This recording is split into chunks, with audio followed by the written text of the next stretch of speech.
ज्याचे वशिष्ठापरी ज्ञान योगेश्वराचे कवी वाल्मिका सारखा मान्य ऐसा नमस्कार माझा सद्गुरु रामदासा सह्याद्री गिरीचा विभाग विलसे मांदार शृंगावरी गवळी सज्जन जो नृपे वसविला श्री उर्वशीचे तिरी साकेताधिपती कपी भगवती हे देव ज्याचे श्री तेथे जागृत रामदास विलसे जो या जना उठली. आज आपल्या नवीन दशकाला सुरुवात होणार आहे.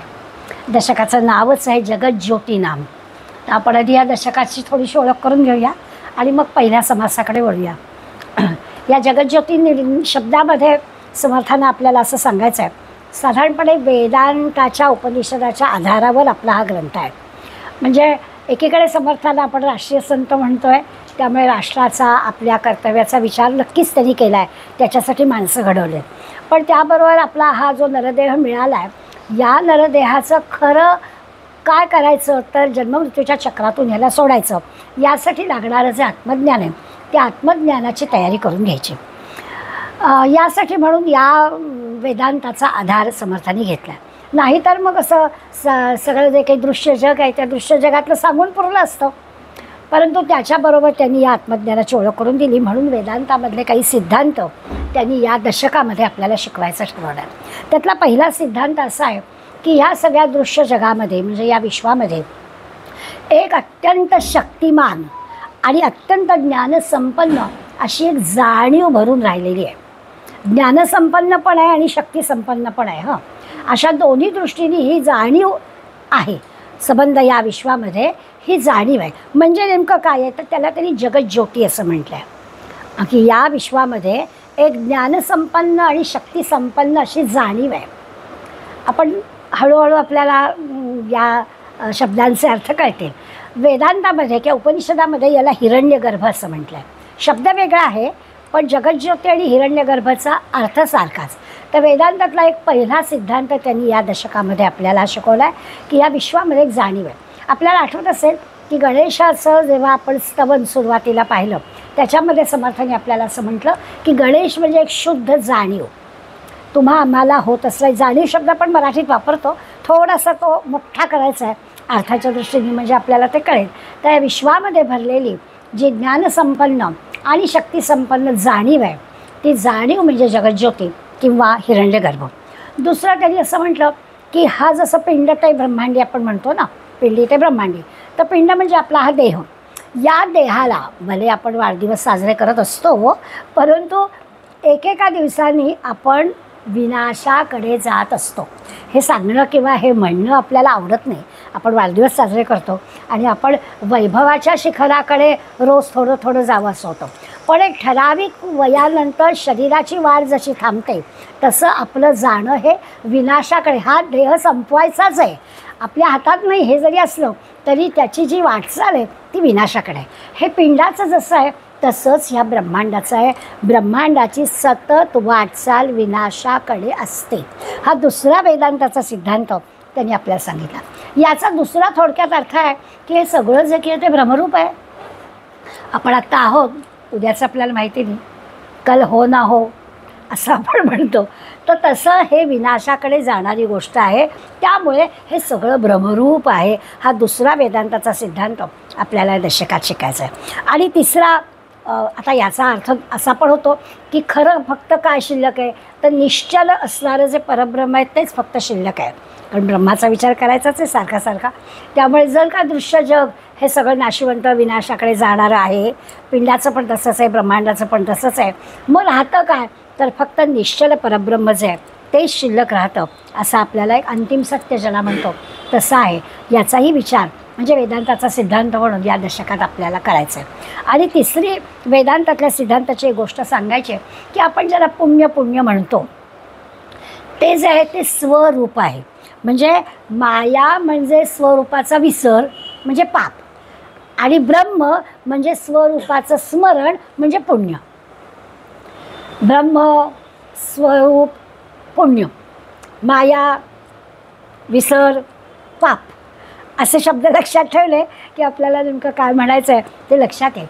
तर असे 3 वेदांतातले हे सगळे महत्त्वाचे सिद्धांत या दशकामध्ये आपल्याला समर्थ शिकवणार आहेत. आणखीन एक गोष्ट समर्थ याच दशकामध्ये आपल्याला शिकवणार आहे की आपण सगळेजण साधक आहोत. तर साधकाच्या जीवनामध्ये एक साधनेबद्दलच्या 4 गोष्टी महत्त्वाच्या असतात की त्या साधकांनी साधनेतून त्या मिळवायच्या असतात. त्या कोणत्या 4 गोष्टी त्या पण या दशकामध्ये आपल्याला सांगणार आहेत. लगेच पहिल्या दिवशी सगळं सांगते म्हणजे 10 समासामध्ये गेल्या पुढल्या 2-2.5 महिन्यामध्ये आपल्याला हे सगळे विषय पाहायचे आहेत.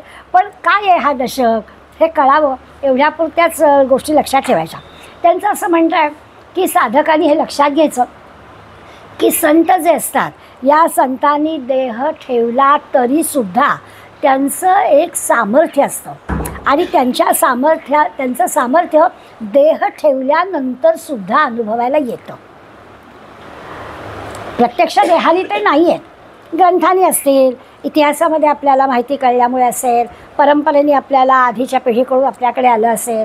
पण संतांचं देहात नसणंसुद्धा त्यांचं असं की सामर्थ्य आहे ते ब्रह्मस्वरूप असतात. त्यामुळे ब्रह्मस्वरूप असल्यामुळे ते प्रत्यक्ष देहात जरी नसले तरी त्यांचं सामर्थ्य आपल्याला अनुभवायला येतं. हे साधकांनी लक्षात घ्यावं. म्हणजे एखाद्या साधकांनी आपला अनुभव समजा सांगितला, महाराज माझ्याशी बोलले की आपलं काय सांगतोय असं काय महाराज बोलतात का, तर असं मानायचं काही कारण नाही आहे. साधनेच्या द्वारा देहात नसणारे संत खरोखरच आपल्याला अशा पद्धतीनं आपल्या अस्तित्वाची आपल्या सामर्थ्याची जाणीव करून देऊ शकतात. तेवढी साधना आपली बळकट असायला हवी. सगळ्यांना काही हा अनुभव येईल असं नाही, पण एखाद्याला अनुभव येतो. आता ही गोष्ट खरी आहे, सामान्यपणाने असे अनुभव कोणाला सांगू नयेत, कारण त्याची खिल्ली उडली जाते. लोकांना काही त्याच्यातला मर्म कळत नाही आणि म्हणून सांगू नयेत असंही आहेत संकेत. तर पहिलं त्यांनी साधकाच्या साधनेची खूण काय, तर साधकाची साधना नीटपणे चालली असेल तर संतांचं जे सामर्थ्य आहे ते आपल्याला अनुभवायला येतं. आता कुणाला अनुभवायला येतं, ज्याच्या मनी शुद्ध भाव आहे त्या साधकाला संत सांभाळतात. आपल्याला विद्याताई कितीतरी शेगावच्या महाराजांचे अनुभव सांगते की कुठे अमेरिकेतली मुलगी जन्मता डोळ्यांचं काय तिचं हे आपल्याला अनेकांनी तो अनुभव ऐकला असाल. कसं तिला महाराजांनी सांभाळलं, किती संकट तिच्यावर आली. तर हे जे शुद्ध भाव अंतःकरणात असेल, संतांच्याबद्दलच्या सामर्थ्याची शुद्ध जाणीव अंतःकरणात असेल तर त्या साधकाला संतांच्या अस्तित्वाची खूण पटते. असा एक विचार या दशकामध्ये आपल्याला साधनेच्या 4 गोष्टी समर्थ सांगतात. त्यातली ही गोष्ट लक्षात घ्यायची आहे की संत आपल्याला सांभाळतात. पूर्ण विश्वास टाकायचा, भगवंताशी बोलायचं. माझी एक मैत्रीण आहे, तिचं ना ध्यान बघण्यासारखं असतं. नाव सांगत नाही, लोकांना आवडत नाही, पण घरीत गेलं आणि समर्थांच्या समोर ध्यानाला बसायच्या ऐवजी तिच्याकडेच बघावंसं वाटतं. इतकं छान ध्यान लागतं. ती समर्थांशी बोलत असते आणि चेहऱ्यावरचे भाव असतात की माझ्याशी समर्थ बोलतात. काही सांगावं लागत नाही, विचारावं लागत नाही, पण कळतंच. चेहऱ्यावरचे भावच सांगतात की जणू काही त्यांचं संभाषण चाललं एकमेकांशी. असं जमलं की त्या साधकाला हा अनुभव येतो, सामर्थ्य संतांचं त्याला कळतं. ही एक साधनेची खूण आहे. दुसरं साधनेतल्या गोष्टीमुळे ते सांगतात की आपण एखादी इच्छा ठेवतो मनामध्ये. सामान्य तुम्ही आम्ही प्रपंचिक मंडळी आहोत, त्यामुळे कामना ठेवलेल्या भक्तीमध्ये अगदी इच्छा ठेवून जरी आपण काही भक्ती केली तरी त्याच्यामध्ये सुद्धा एक विलक्षण सामर्थ्य आहे. आपण पाहिला गीतेमध्ये की अर्थार्थी जिज्ञासू हे सुद्धा भक्त भगवंताला प्रियच असतात. आता भगवंत प्रामाणिकपणे सांगतायत की मला ज्ञानी भक्त अधिक आवडतो. ही गोष्ट खरी आहे. याचाच अर्थ असा आहे की हे जे कामना घेऊन असणारे साधक आहेत अर्थार्थी, हे एक ना एक दिवस ज्ञानी भक्त होणार आहेत याची भगवंताला खात्री आहे. त्या भगवंत सांगतो की तुम्ही पण मला आवडता, तुम्ही मागा ना, तुम्हाला काय हवं ते मागा, तुमच्या इच्छा मी पूर्ण करणार आहे, पण मला ज्ञानी भक्त जास्ती आवडतो. आता यातला फरक भगवंताने आपल्याला सांगितला की ज्ञानी भक्ताला माहीत असतं की भगवंताकडे मागायचं आहे काय, मला काय हवं आहे ते त्याला कळत नाही का, मागू कशाला मी, आणि म्हणून तो काहीच मागत नाही. बस एवढं या कामना व्यक्त करणाऱ्या तुम्हा सामान्य अर्थार्थींना कळलं की भगवंताचे लाडके आपण पण हो. त्यामुळे साधकाचे दुसरी खूण ते आपल्याला सांगता येईल की विश्वासानं दृढनिष्ठेनं जो साधक अगदी सकाम भक्ती करत असेल त्यालासुद्धा निश्चितपणानं संत आपल्याला त्यांचं सामर्थ्य प्रदान करतात. तिसरी गोष्ट साधकाची या समासामध्ये आपल्याला शिकायला मिळणार आहे की आत्मज्ञान आपण जे म्हणतो आहे ते म्हणजे काय आहे, तर ती ना परमेश्वराची ओळख आहे.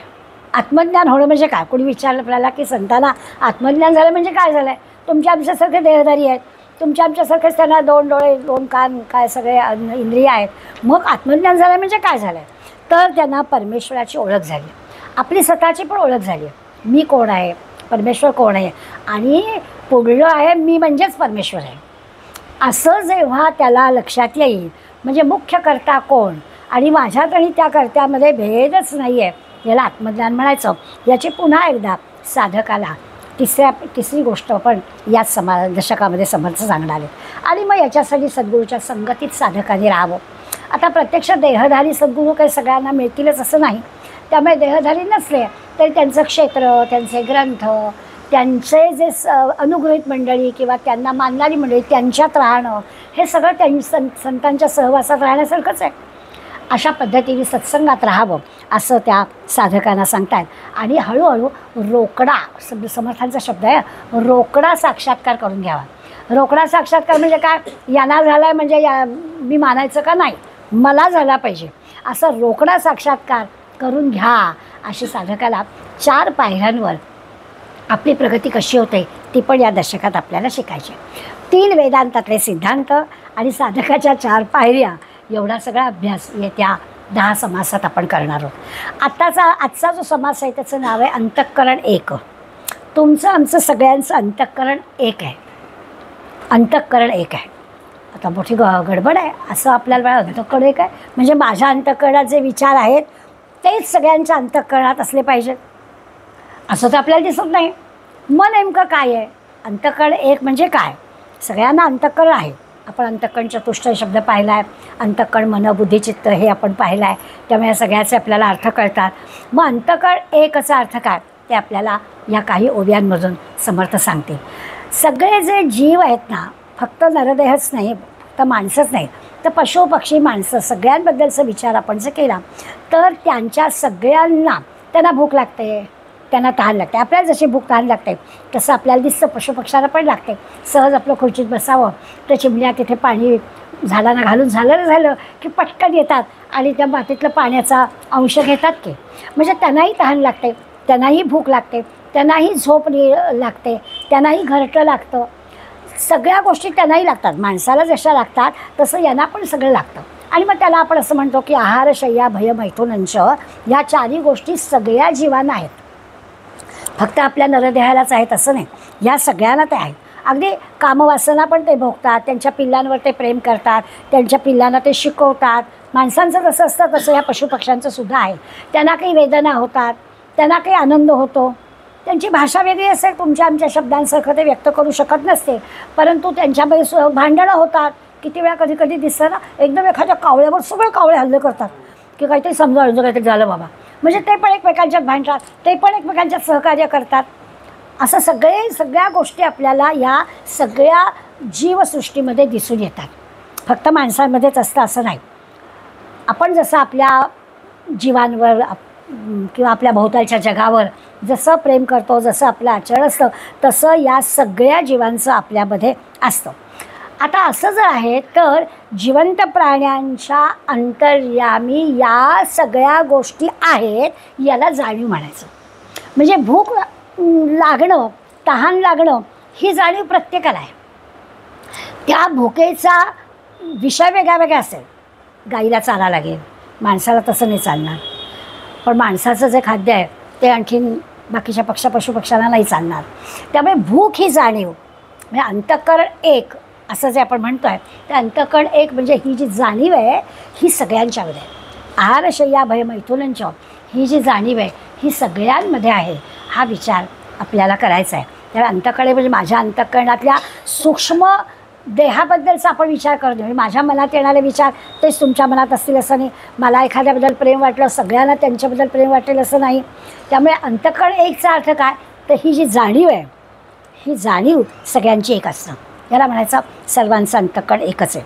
आता प्रश्न निर्माण होतो श्रोत्यांना जेव्हा समर्थ असं सांगतात की आपल्या सगळ्यांची जाणीव एक आहे. त्यामुळे आपल्याला नेहमीच मी सांगते की तुम्ही आम्ही वयाने थोडे जास्ती आहोत समर्थांच्या त्या सगळ्या शिष्यांच्या तुलनेमध्ये. त्यांच्यासमोर अगदी 12-14 वर्षाची मुलं होते. तुम्ही आम्ही तसं म्हटलं तर वयाने वाढलेलो आहोत. परंतु त्यांच्या मनात ज्या शंका येतात तशा शंका आपल्या पण मनात येतात की आता अंतःकरण एक म्हटलं तर आपलं स्वतःचं अंतःकरण एकाचं दुसऱ्याच्या अंतःकरणाशी असं समरस होत नाही. आपले किती वाद होतात ना. अहमहमिकेने आपण आपलं मत सांगत असतो की नाही नाही मला हे पटलेलंच नाही आहे.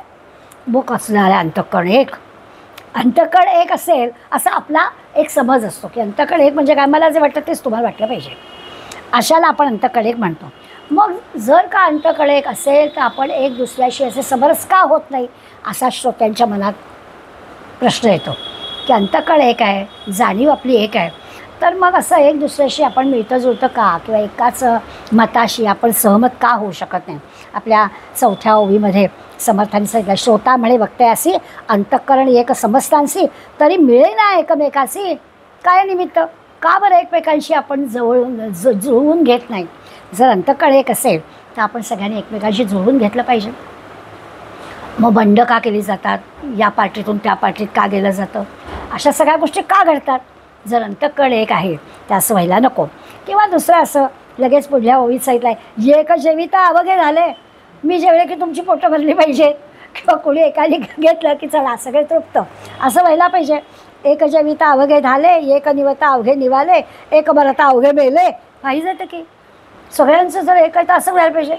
सगळे आहेत आणि सगळे नाहीत.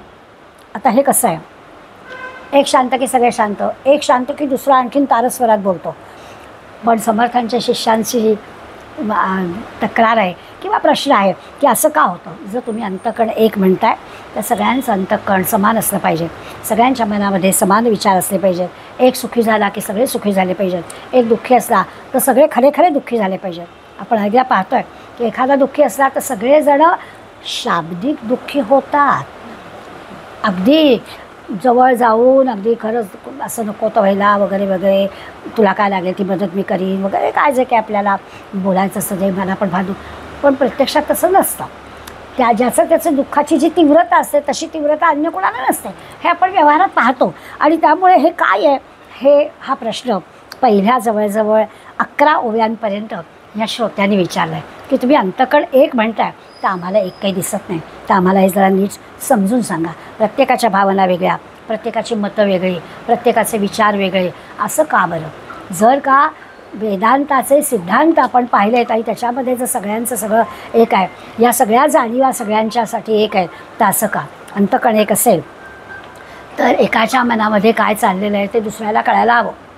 दुसऱ्याच्या मनात काय चाललेलं आहे हे जर कळलं तर फारच काही गोष्ट आपल्याला लपवून ठेवताच येणार नाही आणि फार गडबड होऊन जाईल. मध्ये कुठला तरी सिनेमा निघाला होता की त्याला कळायचं दुसऱ्याच्या मनात काय चाललं आहे ते, आणि मग त्याची जी काय फजिती व्हायची ते आपण पाहिलं आहे. म्हणजे लोकांचं अंतःकरण जर एकच आहे तर हे अशा प्रकारचे संघर्ष येतील याची जाणीव लक्षात घेतली तर आपल्याला कळेल की समर्थाला काहीतरी वेगळं सांगायचं आहे. मग 12व्या ओळीपासून 12व्यापासून 15व्यापर्यंत त्यांनी आपल्याला ही जी काही अंतःकरण एक म्हणजे काय याची पुन्हा एकदा व्याख्या सांगितली की त्याला जाणीव म्हणायचं, समज म्हणायचं, ज्ञान म्हणायचं.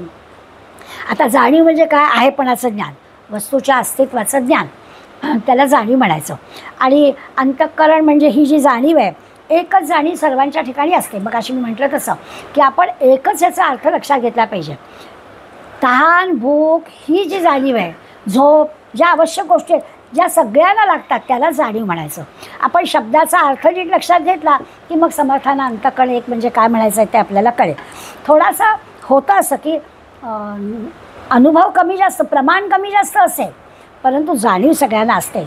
या जाणीवेमुळे आपण असा म्हणजे जसं असतं ना की प्रत्येकाला आपल्या देहाच्या रक्षणाची जाणीव आहे. समजा समोर साप आला तर आपण आपल्या देहाच्या रक्षणासाठी आपण पळून जायचा प्रयत्न करू. त्या सापाला पण रक्षणाची जाणीव आहे, त्यामुळे तो पण कुठेतरी सांडलीपटीत जाऊन लपेल. आपला नेहमीचा अनुभव आहे, त्यालाही आपल्या जीवाची भीती आहे, तर तोही कुठेतरी जाऊन लपेल. आपल्यालाही भीती आहे, आपणही त्याच्यापासून लांब पडू. त्यामुळे ही जी भीती आहे ना ही जाणीव आहे. अशा प्रकारचा विचार जाणीवेचा आपण लक्षात घेतला तर आपल्याला कळेल आणि या जाणीवेमुळे आपण आपलं जीवन अधिक चांगलं करण्यासाठी प्रयत्न करत असतो. जसं भीतीचं उदाहरण आहे, भुकेचं उदाहरण आहे, त्याच्यातून आपण नाही बाबा आमच्या वेळा ठरल्या त्यावेळेमध्ये नाही तर अगदी वखवक होते हो, काय 1:30 वाजला 2 वाजले अजून असं होतं. कारण ही एक जाणीव आहे भुकेची. ती जाणीव आपल्याला आली की अन्न घेतलं की आपल्याला तृप्ती येते, मग पुन्हा झालं. हे असं प्रत्येकाचं आहे. असं आपण लक्षात घेतलं तर देहरक्षणाचे आपल्याला हे काय त्याच्यासाठी समर्थ आपल्याला काही निसर्गातले उदाहरण देऊन सांगतात की काय होतं की मूळ जे आहे म्हणजे पशु असो पक्षी असो चैतन्य सजीव प्राणी असं आपण म्हणूया. ह्या सजीव प्राणी असा एक कॉमन फॅक्टर लक्षात घ्यायचा, बाकी सगळ्या गोष्टी विसरून जायच्या. जसं आपण म्हणतो ना की समजा माती असं म्हटलं तर मातीचे किती किती प्रकार आहेत. अगदी रंगाने विचार करता काळी माती म्हणून असते, पांढरी माती असते ज्याच्यामध्ये वाळू जास्त असते ती असते, अगदी चिखलयुक्त माती असते, तांबडी माती असते, काय असेल ते. पण सगळ्याच्या मुळाशी माती आहेच. तसं वेगवेगळ्या गोष्टी असतील पण सगळ्या चेतन जीवांशी जाणीव ही कॉमन गोष्ट आहेच. असा विचार केला तर जाणीवेमुळे आपल्याला नेमकं आपण जे करतो आहोत ते सगळेजण करतात हे लक्षात येईल. मग जर का तो साप भीतीने पळत असेल तर माणसानी भीतीने पळू नये. आपण दोघंही भीतीने पळतो. आता इथे आपल्याला माणसाकडे काहीतरी वेगळं आहे. म्हणजे समर्थ सांगते माणसाला बुद्धी दिली आहे, त्यांनाही दिली आहे, पण त्यांच्या आणि माणसाच्या बुद्धिमत्तेत फरक आहे. मग माणसाला जर माहिती आहे की अरे नाही त्याला भय आहे तो पळणारच आहे, आपल्याला पळायचं काय कारण आहे. जे साप पकडतात ना त्यांच्या बरोबर हेच तरी लक्षात घेतलेलं असतं की साप घाबरून पळतो, आपल्याला पळायचं कारण नाही. आपल्याला हे माहिती नसतं तर आपण पहिले तिथून धूम टोकतो. हा जो काही विचार आहे तो विचार समर्थ आपल्याला सांगतात जीव वाचावा ही आपली जाणीव आहे आणि त्याच्यासाठी आपण असं करतो. ज्याला जे सुचेल तसं तो करतो. आता जो साप पकडणार आहे त्याला जीव स्वतःचा वाचवायचा आहे, इतर जे उपस्थित आहेत त्यांचा पण वाचवायचा आहे आणि त्या सापाला पण पकडायचा त्याचाही जीव वाचवायचा आहे. त्यालाही परत सोडायचं आहे जंगलामध्ये, मारून नाही टाकायचं आहे, त्याला सगळ्यांना वाचवायचं आहे. हे जे काही जीव वाचवण्याची जी काही आहे ती जाणीव सगळ्यांना आहे. ती जाणीव माणसागणिक किंवा बुद्धिगणिक आपण म्हणूया, माणसागणिकपेक्षा वेगवेगळ्या पद्धतीने ती रिॲक्ट होते. तुमच्या आमच्या भीतीमुळे असेल आपण पळून जाऊ, जे कोणी दुरून बघणारे असतील की ठराविक एका अंतरावर की इथे धोका नाही आहे इथून बघायला हरकत नाही असे काही आपल्यासारखे असतील, किंवा खरंच अजिबात भय नसणारे पकडायला सो जातील त्याला काहीच भय नाही, असं जर आपण उदाहरण पाहिलं तर आपल्या लक्षात येईल की ही जाणीव सगळ्यांमध्ये आहे. तो जाणीवेचं जे प्रदर्शन आहे ते वेगवेगळ्या पद्धतीने होऊ शकतं. पण अंतःकरणामध्ये जाणीव सगळ्यांच्या सारखीच असते. असा 12 ते 15 4च ओव्यांमध्ये समर्थाने आपल्याला या जाणीवेचं खरं रूप मी आपल्याला कळावं म्हणून उदाहरण घेऊन त्याचं हे केलं. त्यांनी आपल्याला म्हटलं अंतःकरण म्हणजे जाणीव, जाणीव जाणता स्वभाव, देहरक्षणाचा उपाव जाणती कळा. हे जाणीव जे आहे त्या जाणीवेला आपल्याला सुरक्षित राहता आलं पाहिजे ही त्याची जाणीव आहे देहाची. कुणाची चैतन्य असणार सजीव असणाऱ्या प्रत्येकाचे. या टेबलाला कळणार नाही की मला इथे सुरक्षित राहायचं आहे, समजा आत्ता वरनं काही पडलं तर मी मोडेल, हे त्याला कळत नाही आहे कारण ते सजीव नाही आहे. पण तुम्हा आम्हा सगळ्यांना कळतं आहे. अगदी छोट्या छोट्या जीवांना प्राण्यांनासुद्धा धोका बरोबर कळतो. त्यामुळे ही जी काही आहे ती जाणीव आहे आणि त्या जाणीवेला अंतःकरण असं या समासात समर्थाने म्हटलेलं आहे. पुढल्या 16 आणि 17 या 2च ओव्यांमध्ये त्यांनी आपल्याला म्हटलं आहे की या जीव प्राण्यांमध्ये ही जी काही जाणण्याची कला आहे सगळ्या प्राणी पक्षी सगळ्यांमध्ये त्यांचा विचार केला तर त्यांची जी इंद्रिय आहे त्या इंद्रियांच्या मार्फत होणारी जाणीव सगळ्यांची सारखीच आहे. चव घेण्याची जाणीव जी आपल्या जिभेला आहे त्यांना पण आहे. त्यांचं सामर्थ्य वेगवेगळं असेल परंतु जाणीव त्यांना आहे. ऐकण्याची जाणीव त्यांना आहे. श्वास घेताना पाण्यामध्ये असणारा मासा वेगळ्या पद्धतीने पाण्यातला प्राणवायू घेत असेल पण श्वासाची जाणीव आहे. असं सगळ्या पशुपक्ष्या माणसांमध्ये या सगळ्या इंद्रियांच्या मार्फत करायच्या गोष्टी कॉमन आहेत. ही जाणण्याची जी कला आहे ती सगळ्या जीवप्राण्यात एकच एक आहे. इंद्रियांचे जे अनुभव आहेत त्या इंद्रियांच्या अनुभवामध्ये एक समान जाणीव आहे. वेगळेपणा असतो आत्ता म्हटला तसा वेगळेपणा छोट्या छोट्या गोष्टीत आपल्याला दिसेल, पण ती जी जाणून घेण्याची अनुभवाची जी गोष्ट आहे ती सगळ्यांमध्ये सारखी असते. 16 आणि 17 या 2 ओव्यांमध्ये आपल्याला समर्थाने सांगितलं आहे, पशु पक्षी किडा मुंगी जीव मात्र निर्माण जगी जाणीव कळा सर्वांगी एकची आहे. कोणी असू दे, सगळ्यांच्या अंतःकरणाची ही जी जाणीव आहे ती सगळ्यांनी इंद्रियांमार्फत होणारी जी ओळख आहे या सगळ्या जगाची, आणि त्याच्यातून आपल्या ज्या काही स्वतःला सुरक्षित ठेवणं, आपली तहान भूक भागवणं, किंवा मगाशी जे वर्णन आपण केलं आहारशय्या भयमैथुनच्या, या सगळ्या गोष्टी करण्याची क्षमता इंद्रियांच्या मार्फत सगळ्यांना आहे, आणि त्याला आपण अंतःकरण एक असं म्हणतो आहे. ही अनुभव घ्यायची जाणीव सगळ्यांमध्ये सारखी असते. आणि पुढे 18व्या ओळीपासून छोटा समास आहे 31व्या ओळीपर्यंत एक विषय आपल्याला झालेला, पण पुन्हा एकदा या संदर्भात ते सांगणार आहेत की होतं काय की सगळ्यांना सभोवतालच्या जगामधल्या गोष्टींचा अनुभव खरं म्हणजे सारखा येतो. सगळ्यांना पाणी गार लागतंच. पाण्याचा स्पर्श तुम्हा आम्हाला गार आहे आणि कुठल्या पशुपक्ष्यांना गरम लागतो आहे असं काही म्हणायचं कारण नाही आहे. सगळ्यांना गारपणा, पाण्याचा जो गारपणा आहे तो कळतो, किंवा अग्नीची जी उष्णता आहे ती सगळ्यांना कळते. आता पाण्याच्या गारपणाची परीक्षा करायची आपण घेऊ शकणार नाही, पण अग्नीच्या उष्णतेची परीक्षा आपण घेऊ शकतो. की अग्नीजवळ असं नाही होत की बाकी चिटं किडे मुंगी जातात, आपल्याला त्या अग्नीपासून त्रास आहे, या कोणाला त्रास नाही असं होत नाही. पतंगाचं उदाहरण देतात की पतंग त्या प्रकाशाच्या ह्याच्यातून जातो, पण बिचारा अग्नीमुळे तडफडून मरतो. त्यामुळे अग्नीपासून ही जी उष्णता आहे ही जाणीव सगळ्यांना आहे. प्रत्येकाला ह्या कॉमन गोष्टी आहेत. एकाला एक वस्तू आवडीनिवडीचा विचार केला तर फरक असतो, पण ह्या ज्या निसर्गतः आपल्या सभोवताली गोष्टी आहेत त्याचे जे अनुभव आहेत ते सगळ्यांना सारखे आहेत. गरमाचा विचार केला तर त्याची जी काही डिग्री आहे ती प्रत्येक माणसाच्या मानाने कमी जास्त होतेच की. चहा एखाद्याला अगदी गरम गरम लागतो, मग घरामध्ये चर्चा असते, आता तोंडातच गाळते असं आपण लगेच रागाने बोलतो, किंवा एखाद्याचा कितीतरी वेळ पडून असतो, मला गारच आवडतो असं म्हणतात. ही व्यक्तिपरत्वे भिन्नता आपल्याला दिसते, परंतु अग्नी, पाणी, सूर्य ह्या ज्या निसर्गतः गोष्टी आपल्याला आहेत त्याची जी जाणीव आहे ती सगळ्यांसाठी सारखी आहे. बाकी त्या ज्या आपल्या आवडीनिवडी आहेत त्या असं लागतं किंवा असं चालतं किंवा असं आवडतं असं जे आपण म्हणतो ते आपले सत्वरजतम आहेत. आपल्या त्रिगुणांच्या कमी जास्ती प्रमाणावर ते आपला आवड निवड ह्या अवलंबून असतात. देह स्वभावावर आपल्या सगळ्या गोष्टी आपण करतो.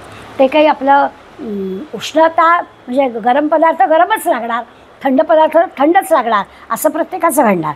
त्यामुळे अंतःकरणाच्या योगानं आपल्याला फक्त असं म्हणू शकतो आपण की आपली आवड निवड आपल्याला कळते, परंतु हे कॉमनच असतं.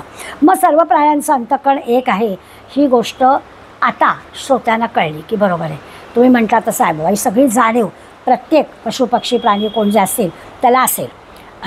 ते कळेल आपल्याला की खरं आहे, गाईला 2 पेंडी गवत घातलं तर पुरेल, पण हत्तीला 2 पेंडी पुरणार नाही, 50 पेंडी लागेल.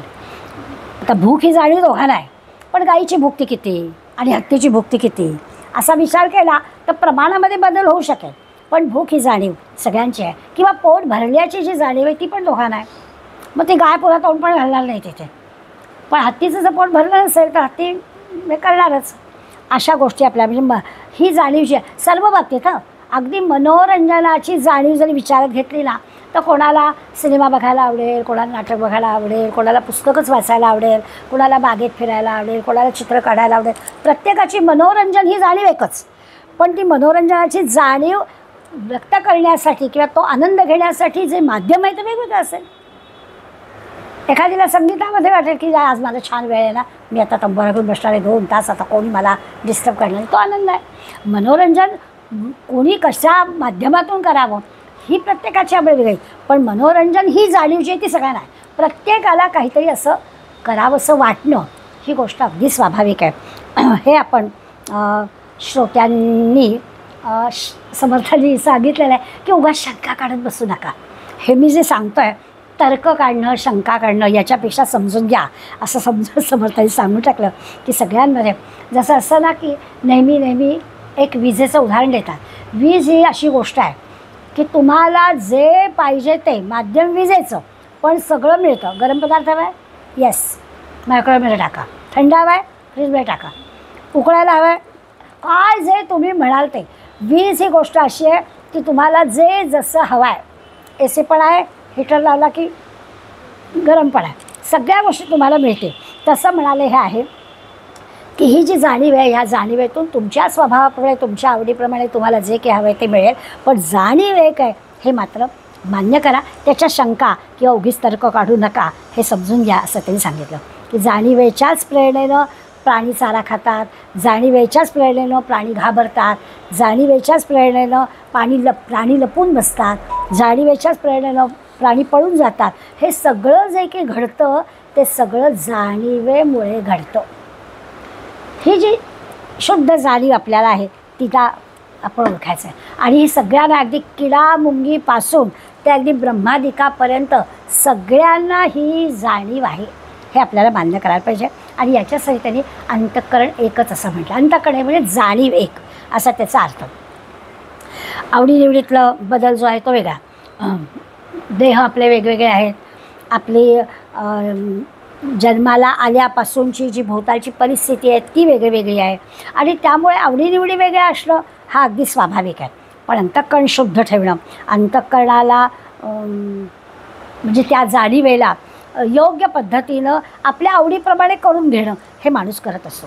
अगदी लहान असो मोठा असो त्या माणसाला बरोबर ती जाणीव कळते. अगदी छोट्या मुलाचं आपण नेहमी उदाहरण घेतो की जाणीव कशी कळते, हे माझं आहे. आपण हात पुढे केला, त्याच्या हातात खाऊ असं मला दे, अजिबात देत नाहीत, लगेच हात मागे घेतात. अगदी खूप अगदी शिकवून मग थोडंसं दे, मग तुकडा अर्धा वगैरे कधीतरी आपल्याला मिळाला तर मिळतो. अशा प्रकारे ही जाणीव आहे की हे माझं आहे, ही जाणीव आपल्याला होते. असं लहान मोठेपणे कळतं आपल्याला. या अर्थाने आपण विचार केला तर कळेल. काही प्राण्यांमध्ये ही जाणीव अधिक असते, काही प्राण्यांमध्ये कमी प्रमाणात असते. पण मूळ स्वरूप एकच की प्रत्येकामध्ये जाणीव असतेच असते. कोणीही असं जिवंत किंवा हालचाल करणारा जिवंत पशुपक्षी प्राणी जीव कोणीही हे जाणीवे वाचून राहू शकत नाही. चेतन आहे, जीव आहे म्हणजे जाणीव असणारच. म्हणून या आता पुढल्या 4 ओव्यांमध्ये जाणीव व नेणीव ह्या 2 शब्दांची ओळख आपल्याला समर्थ करून देणार आहे. आपण जाणीव नेणीव भगवंती नाही असं म्हणतो, भगवंताला हे काही नाही आहे. जाणीव नेणीव भगवंती नाही म्हणजे कळलं ज्ञान आणि नेणीव अज्ञान ह्या दोन्ही गोष्टी तिथे नाहीत असं आपण म्हणतो. हे काय आहे तर आता आपण आत्तापर्यंत सगळं जे की वर्णन ऐकलं त्याच्यामध्ये जाणीव म्हणजे अंतःकरण असं आपल्या लक्षात आलं. तर जाणीव म्हणजे अंतःकरण असेल तर अंतःकरण म्हणजेच विष्णूचा अंश. हळूहळू देते ना समर्थ आपल्याकडे. आता आपण व्यवहारातल्या सगळ्या गोष्टी बघत आता याला आलो की जाणीव आपल्याला आहे. जाणीव म्हणजेच अंतःकरण आहे, अंतःकरण म्हणजे विष्णू आहे. आता अंतःकरण म्हणजे विष्णू आहे तर विष्णू काय करतो, विश्वाचं पालन करतो. म्हणजे आपलं अंतःकरण आपलं पालन करतो, आपल्याला सांभाळतो. आता बरोबर आपल्याला कळलं, आपलं अंतःकरण आपल्याला सांभाळतं. आपण कितीतरी वेळा हे अगदी सहज बोलतो, नाही गो पण मला आतला आवाज जरा वेगळा आहे, हे नाही मी हे असं करते. म्हणजे आतून आपल्याला एखादी गोष्ट जी सुचते तीच योग्य असते असा आपला अनुभव असतो. म्हणजे समर्थ आपल्याला सांगतायत की हे अंतःकरण एक म्हणजेच सगळ्यांमध्ये भगवंताचा अंश. तो जो भगवंताचा अंश आहे तो अंतःकरण आपल्याला सांभाळतो म्हणजे विष्णू आपल्याला सांभाळतो. अशा पद्धतीने समर्थाने आता ही ज्याच्या ठिकाणी जाणीव असते तो आपल्याला 2 गोष्टी सांगितल्या की जाणीव नेणीव. जिवंतपणी जाणीव असते, सजीव आहोत तोपर्यंत ही जाणीव असते. कसली, अंतःकरण एक म्हणजे विष्णूच अंतःकरण आणि तो आपला सांभाळ करतो आहे. आपलं अंतःकरण आपला सांभाळ करत आहे. आपल्याला आतून येणारी जो काही आवाज आहे, इच्छा आहे तीच योग्य असते कारण ती आपल्याला सांभाळत असते. या ठिकाणी जा, या ठिकाणी जाऊ नको हे आपल्याला अंतःकरण म्हणजे विष्णू आपल्याला सांभाळणारा सांगत असतो. देह नसला की अंतःकरण नाही म्हणजे नेणीव. जाणीव नेणीव. जिवंत आहोत तोपर्यंत जाणीव आहे, तोपर्यंत अंतःकरण आहे, तोपर्यंत हा भगवंत आपल्याला सांभाळतो आहे, तो विष्णू सांभाळ करतो आहे म्हणून त्याला आता भगवंताच्या जागी पण विष्णू नाव घेतलं. आणि नेणीव म्हणजे देह नाही, देह नसल्यामुळे ती जाणीव नाही मग ते नेणीव आहे. आता आपण जाणीव नेणीव पाहताना नेणीव म्हणजे एक तमोगुणाचं लक्षण असं म्हटलं आहे. आता नेणीव म्हणजे काय तर ज्ञान म्हणजे जाणीव आणि अज्ञान म्हणजे नेणीव. देह आहे म्हणजे ज्ञान, देह नाही अज्ञान. मग आज कोण सांभाळणार? देहच नसेल तर ते जे काही आत्मतत्व आहे त्या देहाशिवाय तर काही करत नाही. माऊलींनी छान शब्द वापरला आहे, अंबुला. माऊली अंबुला शब्द, अंबुला म्हणजे नवरा, तर तो म्हणजे आपला आत्मा. आणि आत्मा असल्याशिवाय ही सगळी इंद्रिय, आपला देह काहीच करणार नाही. देह आहे तर त्याचं काही, तो करत काही नाही, पण तो असल्यामुळे देह काहीतरी करतील, इंद्रिय आपली काहीतरी करतील. पण तो नसेल तर इंद्रिय काहीच करणार नाही. तसं म्हणाय आपला सगळा प्रपंच आता तत्कालीन समाजातल्या मंडळींना हे सहज कळावं म्हणून अंबुला म्हटलं, लगेच कळलं की नवरा आहे तरी काही करू नको दे, पण तरी तो असल्याशिवाय मी काही करू शकत नाही, आणि तो नाही काहीच करता येत नाही. अशा पद्धतीने त्यांनी आपल्याला आत्मा, जाणीव आणि नेणीव हे 2 शब्द सांगितले. जाणतेपण म्हणजे काय आणि अजाणतेपण किंवा अज्ञान म्हणजे काय हे कळेल. आता विष्णू जसा संभाळ करतो तसं नेणीव, अज्ञान, तमोगुण, रुद्र संहार करतो. म्हणजे दोन्ही कामं भगवंताचीच आहे. जाणीवेचं काम विष्णू करतो, नेणीवेचं काम देह टाकला की नेणीव ते काम रुद्र करतो. थोडी थोडी जाणीव आणि थोडी थोडी नेणीव असं पण, म्हणजे मिश्रित. जाणीव आणि नेणीव असे मिश्रित असणारे लोक असतातच नाही, असे लोक पुन्हा जन्म घेतात. नरदेह म्हणजे देह टाकला की परत जन्म कोण घेतं? तर या जाणीव नेणीव मिश्रित असणारे. कळतंय पण वळत नाही आहे, ये बाबा परत, कळेल हळूहळू असं म्हणून त्यांना परत नरदेहामध्ये यावं लागतं. म्हणून त्यांची थोडी जाणीव आणि थोडी नेणीव. ग्रंथांचा अभ्यास केला आहे, कळला आहे, पण तरीसुद्धा अजून लक्षात येत नाही आहे की हे सगळं भगवंताचंच आहे. आत बाहेर सगळीकडे भगवंतच भरलेला आहे. त्यामुळे जाणीव आणि नेणीव असं मिश्रित जर असेल आणि देह टाकला गेला तर पुन्हा येणं आणि लहान चालू राहणं. मग तो जो पुन्हा येणारा आहे तो रजोगुणी. आता आपल्याला कळलं, जाणीव सत्वगुणी विष्णू सांभाळतो आहे, नेणीव तमोगुणी रुद्र संहार करतो आहे, आणि जाणीव नेणीव मिश्रित म्हणजे आपला रजोगुणी. या परत ह्या जन्मात एवढं कळलं, आणखीन पुढल्या वेळेला अधिक कळेल. एकला एक दिवस भगवंताचा लाडका भक्त ज्ञानी भक्त आपण होऊ, आणि याच्यातून आपल्याला निश्चित जाणीवेमध्ये जीवाला सुख असतं. ज्याला शुद्ध जाणीव आहे, भगवंताच्या अंशाची ओळख पटलेली आहे की माझ्यामध्ये त्याचा अंश आहे, तो मला सांभाळतो आहे, अंतःकरणामध्ये विष्णू आहे आणि तो विष्णू माझा सांभाळ करतो आहे, ही जाणीव ज्याला झालेली आहे त्याला सुख वाटतं, त्याला आनंद वाटतं, त्याला समाधान वाटतं. पण ज्याला नेणीव, ज्याला अज्ञान आहे भगवंताबद्दलचं, त्याला दुःख होतं, त्रागा करतो तो. आता उलटीकडनं विचार करायचा. आपल्याला जेव्हा दुःख होतं, आपल्याला जेव्हा राग येतो, आपण जेव्हा त्रागा करतो, तेव्हा काय घडतं? तेव्हा नेणीवत असतो, अज्ञान असतं, आणि म्हणून आपल्याला सगळं असं होतं. त्या वेळेला आपण काय करायचं? त्या अंतःकरणातल्या विष्णूचं स्मरण करायचं, तर तो सांभाळतो ना, मग त्रागा करून काय उपयोग आहे? असा उलटीकडून विचार केला की आपल्या लक्षात येतं की जाणीव नेणीव मिश्रित पण आपल्याला नको आहे, पुन्हा पुन्हा यायचं तर नाही आहे, नेणीवेत पण राहून चालणार नाही आहे. पण नेणीवेतले जे परिणाम आहेत ते रोजच्या रोज आपण अनुभवतो आहे. अगदीच काय असं होत नाही, दुसऱ्याच्या वागणुकीचा आपल्याला त्रास होतो. मग त्या वेळेला काय करायचं? त्या वेळेला त्या जाणीवेची आठवण घ्यायची, अंतःकरण एक असल्याची आठवण घ्यायची. अरे ही जाणीव, रागाची जाणीव सगळ्याला आहे, मला राग आला आहे ज्याचा त्याला पण राग आला आहे माझा, असा विचार करून त्या जाणीवेतून त्या रागावर मात करायचे. अशा प्रकारचा विचार ते आपल्याला सांगतात. आणि म्हणून ते सांगतात जाणीव नेणीव भगवंती नाही. आता उच्चारणी भगवंत सांगतो आहे की हे भगवंताला नाही आहे म्हणजे काय? तर जन्माला आल्यावर जीवाला सगळ्या गोष्टी सुख किंवा दुःख दोन्ही भोगावं लागतंच. असं काही नाही आहे की जन्माला आला की त्याला सुख आहे की सुखच, चक्र आहे ते. सुखानंतर दुःख, दुःखानंतर सुख येणारच. प्रमाण त्याचं काही कमी जास्त असेल, त्या प्रमाणाचा किंवा येणाऱ्या सुखाचा परिणाम करून घेण्याची जी काही त्या माणसाचा स्वभाव असेल त्याप्रमाणे ते कमी जास्त असेल. पण तरीसुद्धा या गोष्टी जन्माला आल्यावर प्रत्येकाला अनुभवायला लागतात.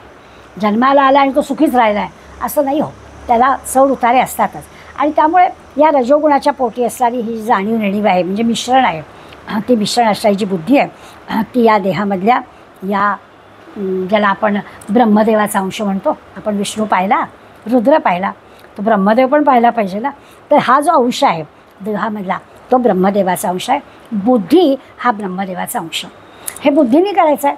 जाणीव नेणीव दोन्हीचं काम बुद्धीने करायचं आहे. त्यामुळे रजोगुण जो आहे त्या रजोगुणामध्ये या ब्रह्मदेवाच्या बुद्धीच्या अंशाचं काम होतं. ब्रह्म तिथे काम करतो आणि त्याचा देहामध्ये स्वाभाविकच म्हणजे निर्माण करण्याचं काम ब्रह्मदेवाचं आहे ना. त्यामुळे ब्रह्मदेव हा निर्मिती करतो आणि बुद्धीमध्ये त्याचा अंश असतो. त्या बुद्धीने आपण जर हे ठरवलं जाणीवेचं काम तर आपलं काम होतं. त्या उत्पत्ती स्थिती संहार याविषयीचा जो सगळा एक अनुभवाचा प्रचितीचा भाग आहे तो आपल्याला निश्चितपणानं कळतो. थोडंसं आता पहिल्या सुरुवातीला शारदांतकडे एक आम्हाला कळलं की ह्या सगळ्या गोष्टी कशा आहेत तर ह्या सजीवांना योग्य आहेत आणि आम्हाला कळलं. आता या शेवटच्या 4 ओळींमध्ये सांगितलेली जी गोष्ट आहे ती मात्र आम्हाला जाणीव नेणीव ही दोन्ही मात्र कळत नाही असं आपल्याला वाटेल. पण 4 ओळ्यांमध्ये समर्थांनी हा काही जाणीव काही नेणीव हा रजोगुणाचा स्वभाव. आपण नेहमी म्हणतो की आपण सगळेजणं आपल्याला सत्वगुणी आहोत नाही असं नाही, पण मधूनच आपला रजोगुण डोकावतो असा आपला अनुभव असतो. म्हणून आणि रजोगुणी माणसांची संख्या सर्वात अधिक. मग त्यांनी आपल्याला सांगितलं की हे जे आहे ना जाणीव नेणीव हाच रजोगुणाचा. कधी कळतं कधी नाही. म्हटलं तर आहे कळतं आहे, म्हटलं तर नाही. सगळं कळत असून सुद्धा पुन्हा पुन्हा आम्ही तमोगुणात येतो आणि मग आम्हाला असं वाटतं काहीच नाही, अज्ञानातच आहोत आम्ही अजून. म्हणून त्यांनी आपल्याला सांगितलं की हा रजोगुणाचा स्वभाव आहे आणि जाणता नेणता जीव जन्मास येते. त्यामुळे जन्माला आलेला जीव आहे तो जाणता नेणता दोन्ही असतो. त्याच्यातून आपण बुद्धीच्या आधारे जाणतेपणाकडे जाणं आणि आपल्या अंतःकरणातल्या या विष्णूच्या आज्ञेचं पालन करणं हा खरा भगवत प्राप्तीचा मार्ग आहे असं आपल्याला सांगतात. आता हे सगळं करण्यामध्ये म्हणजे भगवंताच्या प्राप्तीचा मार्ग आपल्याला मिळायला हवा यासाठी आपल्याला बुद्धीपेक्षा श्रद्धेची जास्त गरज आहे. खरं तर हा आत्मज्ञानी ग्रंथ पण तरीसुद्धा समर्थ आपल्याला सांगणार आहे की सगळ्या गोष्टी बुद्धीने नाही होत. त्या बुद्धीबरोबर श्रद्धा भक्ती असायला लागते. म्हणून समर्थांना सुद्धा ज्ञानी म्हणजे भगवंतानी गीतेत पण ज्ञानी भक्त मला प्रिय आहे असं म्हटलं खरं म्हणजे, पण ज्ञानी भक्त म्हटलं. नुसता ज्ञानी माणूस भगवंताला प्रिय नाही, तो ज्ञानी भक्त असला पाहिजे. मला सगळं येत आहे ते ज्ञान झालं, पण त्याच्यामध्ये ती नम्रता आली. भगवंताच्या पुढे नम्र होऊन आपण ते त्याला जे काय तुझ्यामुळे मला हे सगळं कळत आहे असा भाव असला तर मग तो ज्ञानी भक्त झाला. त्यामुळे आपल्याला पुन्हा जमिनीवर आणण्याचं काम ही संत मंडळी करतात. त्यांना ज्ञानी भक्त अधिक प्रिय आहे. बुद्धिमान माणसं काही जगात कमी नाही आहेत, पण बुद्धिमान माणसांची बुद्धी जर भक्ती जोडीला नसेल तर भलतीकडे जाते. त्यांच्या निरूपणामध्ये मी एक बुद्धिमान माणसांचा किस्सा सांगितला. गंमतशीर आमचे सुनीलदादा चिंचोळकर नेहमी सांगायचे. ते म्हणाले की एक दिवस तरुण मुलं 4 उसाच्या गुऱ्हाळ्यात गेली रस प्यायला. आता घाटावरती उसाच्या गुऱ्हाळ्या असतात, तो गल्ल्यावरती बसलेला असतो शेतकरी तिथला, आणि ती मुलं तरुण त्या मुलांनी आल्याला ऑर्डर दिली उसाच्या रसाची आणि तो गल्ल्यावरचा हल्ला पण नाही माणूस. मानेनी हो म्हटलं. 5 मिनटं झाली, ह्यांना काय राहत आहे मुलंच ती. त्यामुळे त्यांनी परत त्यानं म्हटलं अहो सांगा रस द्यायला ऑर्डर दिली आम्ही असं जरा मोठ्यांनाच बोलले. त्यांनी परत मान हलवली. पुन्हा मुलांनी म्हटलं अहो तुम्ही हल्लात पण नाही जागचे आणि मग येणार कसं तो इथे रस. तेव्हा तो म्हणाला नाही काम चालू आहे. तर ती गुऱ्हाळ अशी असं ना बैल तो फिरतो आणि रस निघतो तसं तो बैल फिरत होता. तेव्हा तो मुलं म्हणाली की अहो ते बैल फिरला नाही तर तो रस निघेल कसा, तुम्ही इथे बसून काय बैल फिरणार आहे का. नाही म्हणाले, त्यांच्या गळ्यामध्ये घुंगूर लावलेले आहेत, मला ऐकायला येत आहेत, ते बैल फिरत आहेत आणि मी तुम्हाला रस पाठवतो, मुलगा आमचा रस आणून देईल तुम्हाला, 5 मिनटात रस येईल असं त्यांनी स्पष्टीकरण दिलं. मुलंच ही बुद्धिवान माणसं काय काय शंका काढतात. ती मुलं म्हणाली अहो तुम्ही इथे बसणार, तुम्ही म्हणता तो बैल फिरतो आहे, तुम्हाला घंटा त्यांच्या गळ्यातला आवाज येतो आहे, तो नुसताच बैल उभा राहिला आणि मान हलवली तर आवाज येईल पण रस नाही निघणार. तो म्हणाला माझा बैल शिकलेला नाहीये. तशी भानगड आहे.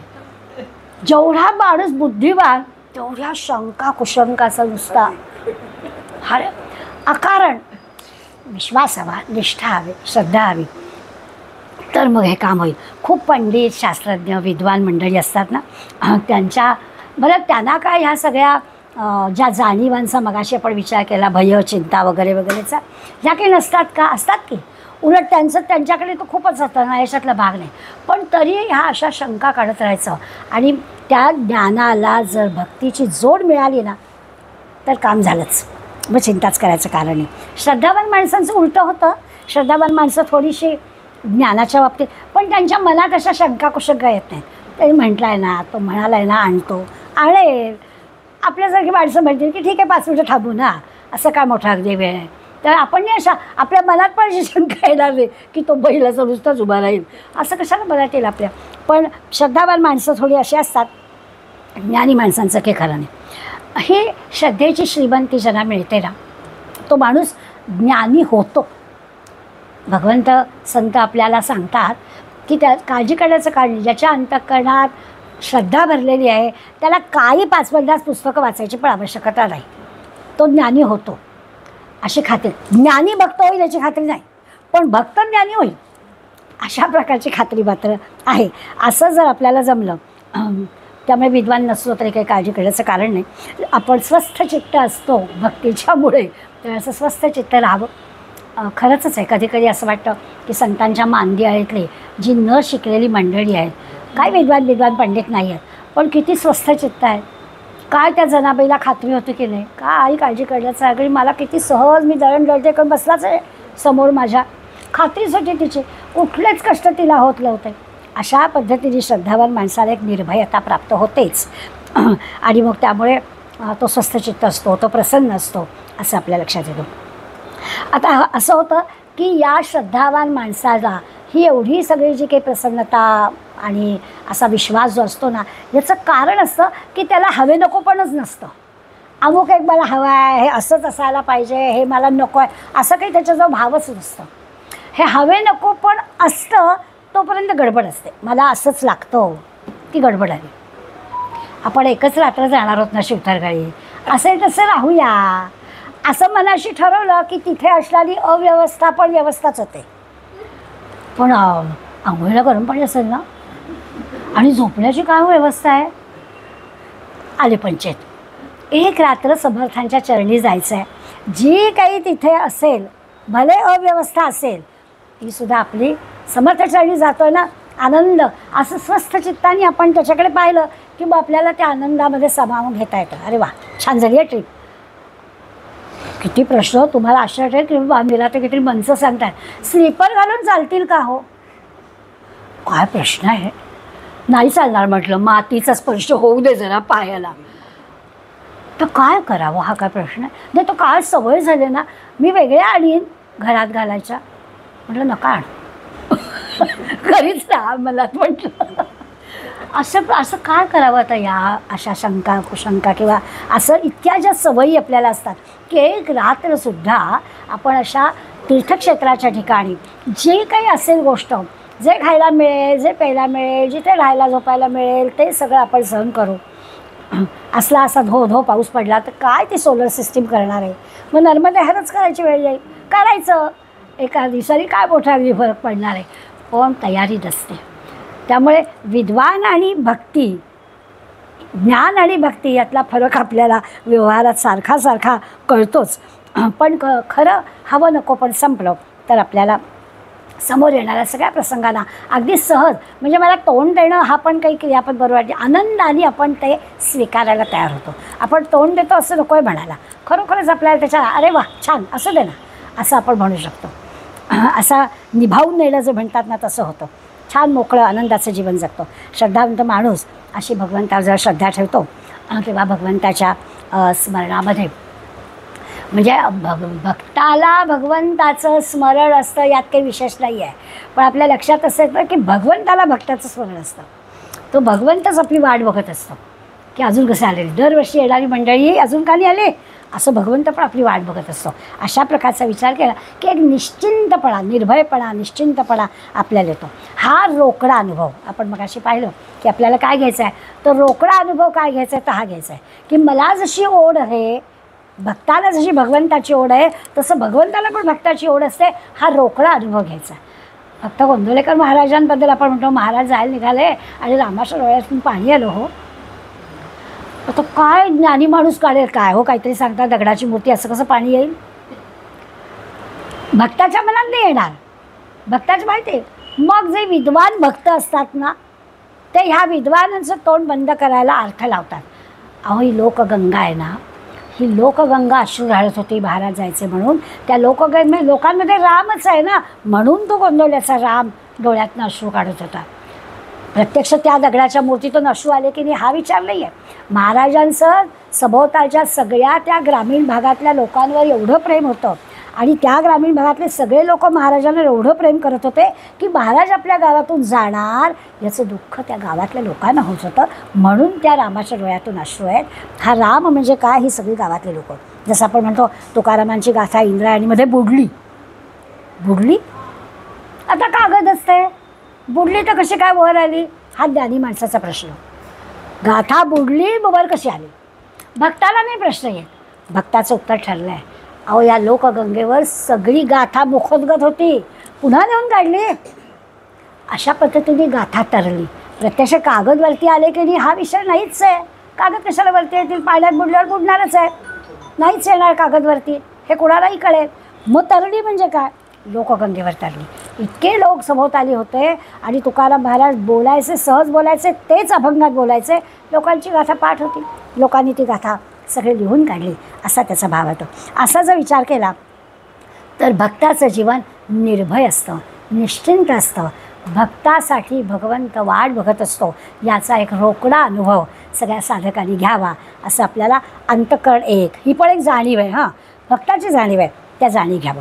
म्हणजे भगवंताच्या दर्शनासाठी प्रयत्न करणारी जी माणसं असतात ना, याच्यातला हा जो भक्त आहे ना, तो जाणता म्हणायचा. आपण जाणता आणि नेणता पाहतोय ना, तर जाणता कोण, तर अशा पद्धतीने भगवंताच्या दर्शनासाठी जो प्रयत्न करतो आहे आणि त्याला माहिती आहे की भगवंत माझी वाटच बघतो आहे, तो जाणता आहे.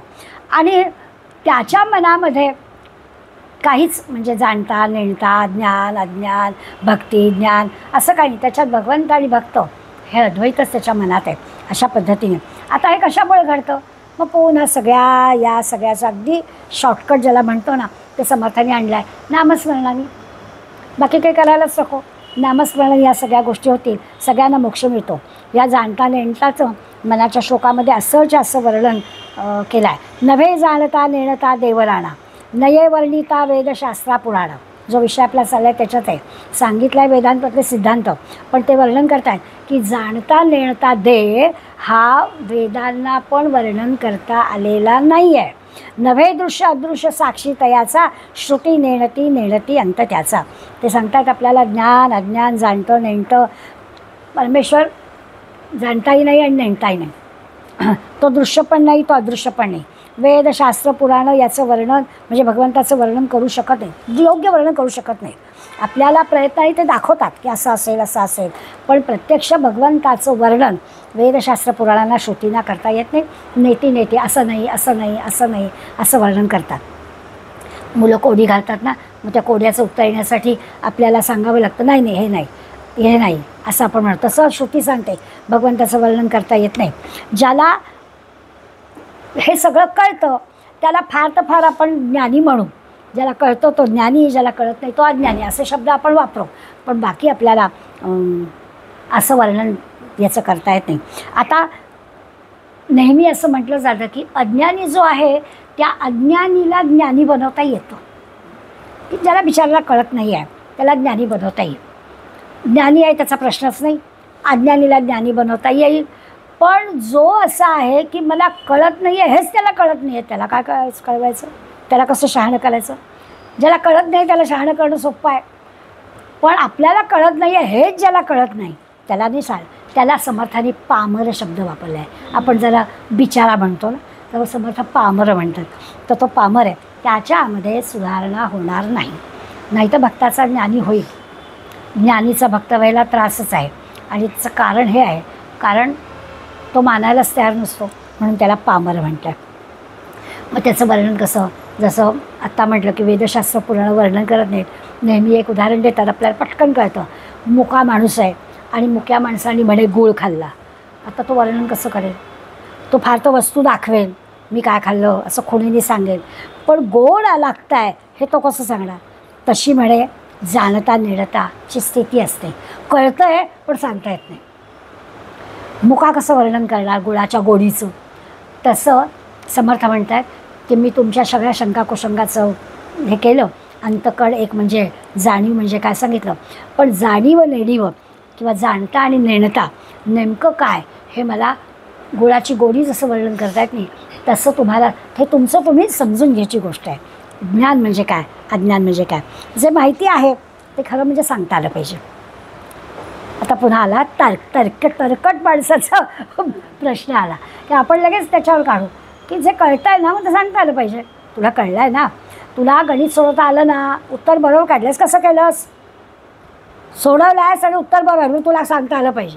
ते मला माहीत नाही, माझं उत्तर हे आहे, मग आपण काही मार्क देणार नाही त्याला की काहीच तू वरती लिहिलं नाही आहे आणि उत्तर बरोबर काढलं आहेस, ह्याला कसे मार्क मिळते, कसं केलंस असं आपण विचारलं.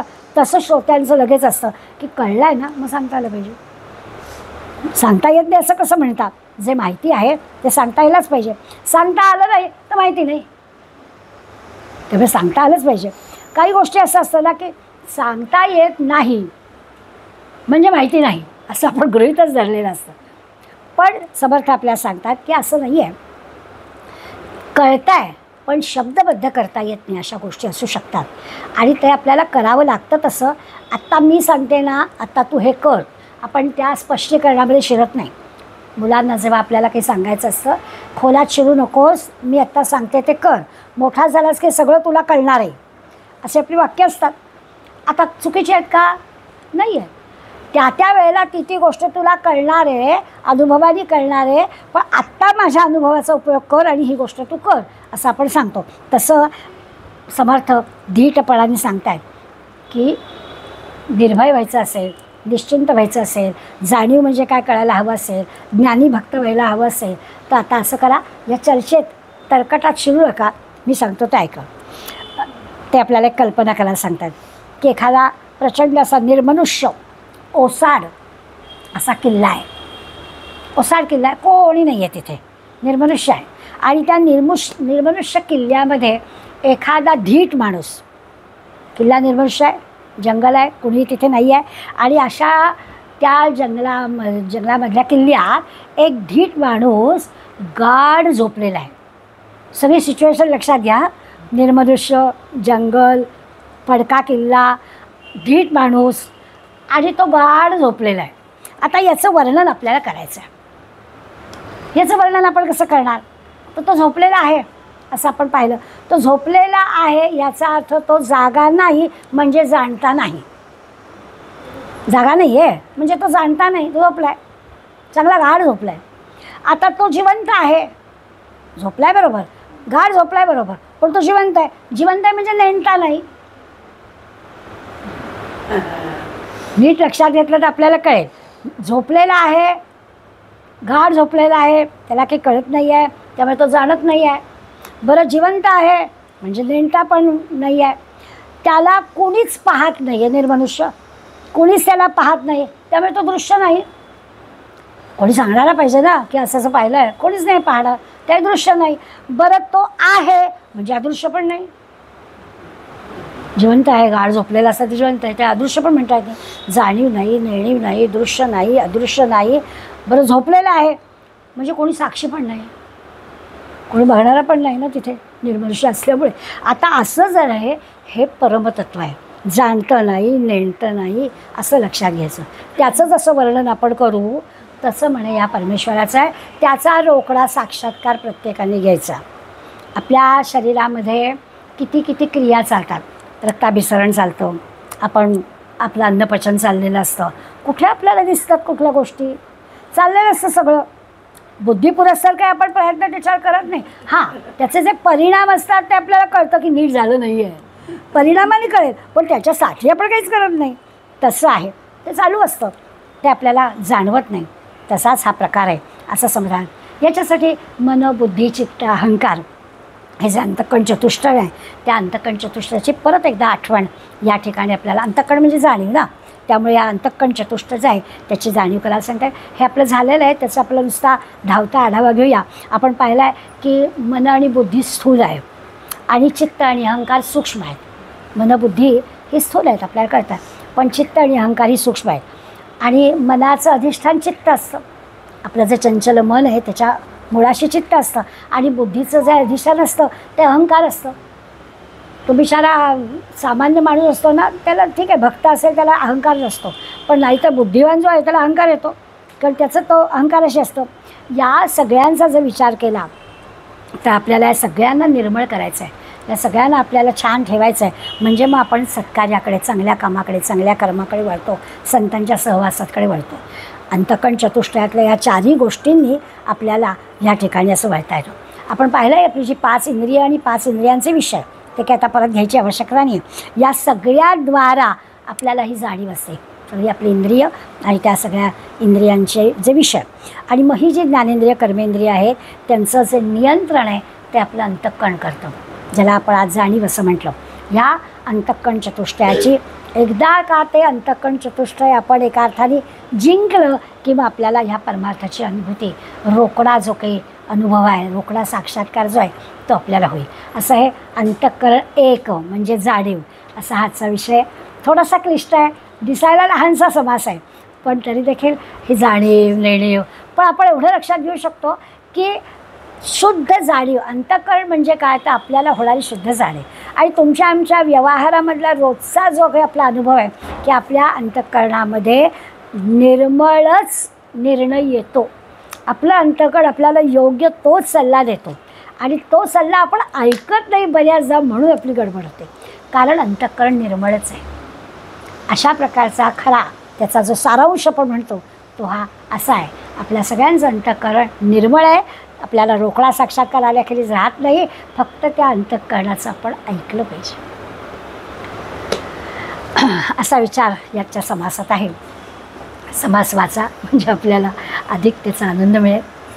तव स्मरण संतत स्फुरणदाया घडो, त्वदीय गुणकीर्तन ध्वनिसुरम्य करणी पडो, स्वदेश हितरक्षणा विणदुजी कथा नावडो, तुझ्या समयी आमुची तनु ही देशकारी पडो.